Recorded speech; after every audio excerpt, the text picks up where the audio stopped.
연예인들이 가장 먼저 하는 일이 뭘까요? 정말 인기 많은 연예인들 같은 경우는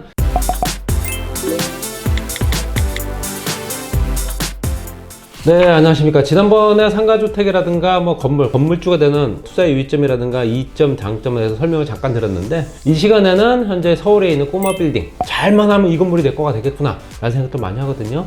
그거에 대해서 좀 설명 드려보겠습니다. 저는 박PD의 부동산 매거진 운영하고 있는 강남부동산 투자 길잡이 박영신 소장입니다. 자, 서울 지역의 스몰 빌딩, 꼬마 빌딩 인기 굉장히 많아요. 어느 정도 자금력이 되는 사람들이 생각할 수 있는 여건이 되긴 하지만 만만하게 생각할 수 있는 초고층 빌딩을 사지는 못하잖아요, 일반 개인들이. 그렇기 때문에 당연히 3, 4층 미만의 2, 3층짜리 건물들을 뭐 지역적인 여건 좋은 지역들 생각 많이 하는데, 통계 한번 볼게요. 연간 서울의 꼬마 빌딩 거래 현황을 좀 보니까 이건 2021년도까지입니다. 2019년도에 2271건, 2020년도에 2890건, 2021년도에 3336건. 그래서 상승세가 이어지고 있는 겁니다. 여러 가지 여건상 꼬마 빌딩에 대한 관심들은 계속 지속적으로 이어져 왔다라고 보여지는 거고, 거래 금액으로만 따져보니까 2019년도에 6조 3090억 원 정도 되고요. 2020년도에 9조 7400억 정도.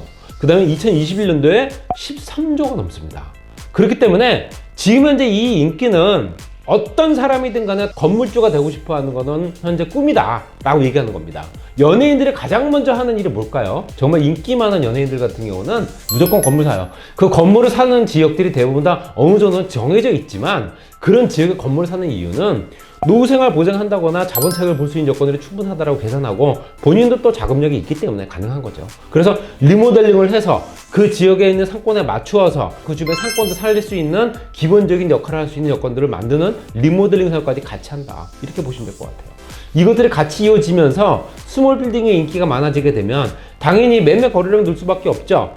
현재 2021년도까지 부동산 총 매매 거래량을 분석을 해보니까, 부동산에 관련된 상품들 모든 매매 거래량을 따져보니까 실제적으로 177만 건 정도 됩니다. 뭐 전년 대비 7.6% 감소했다고는 하지만, 실제적으로 상업용 빌딩이라든가 아니면 상가, 사무실, 오피스텔, 토지, 연립, 다세대 이런 것들은 실제적으로 아파트나 단독 다가구보다 늘었어요, 오히려. 자금력이 어느 정도 되는 사람 같은 경우는 집을 한 채 더 사야지가 아니라 건물을 사야지, 이런 생각을 한다는 거예요. 실제로 꼬마 빌딩을 사서 리모델링해서 깨끗하게 도배하고 장판하고 외벽 다시 칠하고 깨끗하게 만들어 놓으면 임대로 더 받을 수 있겠구나 라는 생각하는 겁니다. 제가 지난 시간에 말씀드렸던 대로 상권이 괜찮은지, 인구 유입은 가능한지, 주변의 환경이 개선될 수 있는지, 또 현재 그 주변의 인구들이 얼마만큼 유입이 되면서 그 상태가 유지가 될 수 있는지, 유지력이 있는 지역인지, 이걸 꼭 보셔야 되는 거죠. 지속적으로 항상 인기가 있는 상품들은 정해져 있습니다. 우리가 꼭 살아야 될 지역은 아파트, 내가 돈 여유가 있다 한다면은 건물, 이렇게 생각하는 거죠. 그 중에서 시장은 뭐로 시작한다? 꼬마 빌딩, 이렇게 하는 겁니다. 여러분들이 꼬마 빌딩의 건물주가 되고 싶어 한다면은 여러 가지 이유가 있고 여러 가지 조건들을 맞춰야 되겠지만, 실제적으로 어떤 조건에 장단점이 있는지도 분명히 아셔야 돼요.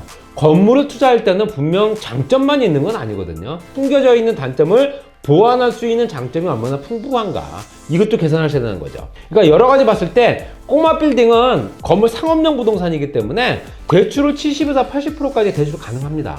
그러니까 주택에 대해서는 보통 40, 50% 미만으로 잡지만, 보통 상업용 부동산 같은 경우는 감정가의 70에서 80% 정도까지 대출이 가능하기 때문에 내 자본을 줄일 수 있는 방법이 되겠죠. 거기에 따라서 또 종부세라든가 비과세 토지분, 종합부동산세, 이거는 80억이 넘는 건물에 해당되기 때문에 작은 건물 여러 개를 보유해도 실제적으로 종부세라든가 비과세 관련된 내용은 약간 절세가 가능할 수 있다.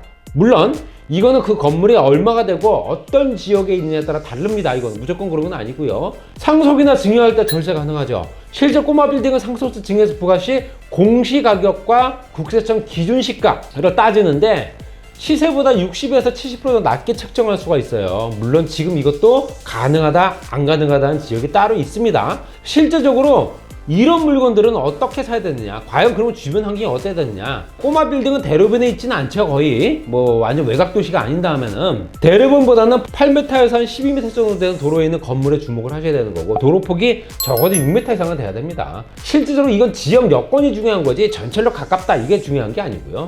실제적으로 리모델링 하는 거는 내 돈이 자본적으로 그냥 잠식이 되는 거고요. 신축 건물 같은 경우는 내가 건축자금 대출을 받아서 건축을 하게 되면 거기서 또 보존될 수 있는 있는 수익률도 발생할 수 있는 여건들이 임대료가 높아질 수 있는 요건이 되기 때문에 신축 건물 매입 비용을 어느 정도 줄일 수 있는 요건이 될 수 있다라고 말씀드릴 수 있죠. 여러 가지 조건들을 따져서 신축 건물로 해서 다시 매입을 하든 아니 리모델링을 하든 여러 조건 따져야겠지만 리모델링보다는 신축을 하는 게 더 훨씬 더 수익성이 나을 수도 있다라는 겁니다. 지금 정리해서 말씀드리게 되면 상가주택이든 오피스든 여러 가지 여건들이 현재 맞아떨어져야 되고 상가라든가 인구 유입이라든가 상권이라든가 이런 거 충분히 따지셔야 되고 내가 신축을 다시 했을 경우에 지금 현황과 현재 건축 규제 현황이 맞아떨어지는지 꼼꼼히 따지셔야 되고 현재 그 지역에 그 물건에 있는 현재 임차인들을 빨리 내보낼 수 있는지를 아셔야 되고 명도가 가장 중요하고 여러 가지 여건들을 충분히 꼼꼼히 따지신 다음에 내 거를 만들어 보셔야 된다. 이게 가장 중요하다. 이렇게 말씀드리겠습니다. 여러 가지 또 궁금한 사항이 있으시거나 아니면은 조금 더 자세히 얘기를 듣고 싶다 한다면은 상담이나 세미나를 통해서 저한테 개인적으로 신청해 주시면 되고요. 저는 박PD의 부동산 매거진 운영하고 있는 강남 부동산 투자길드의 박영신 소장입니다. 꼭 기억해 주시고 구독, 좋아요, 알람 꼭 눌러주십시오. 다음 시간에 뵙겠습니다.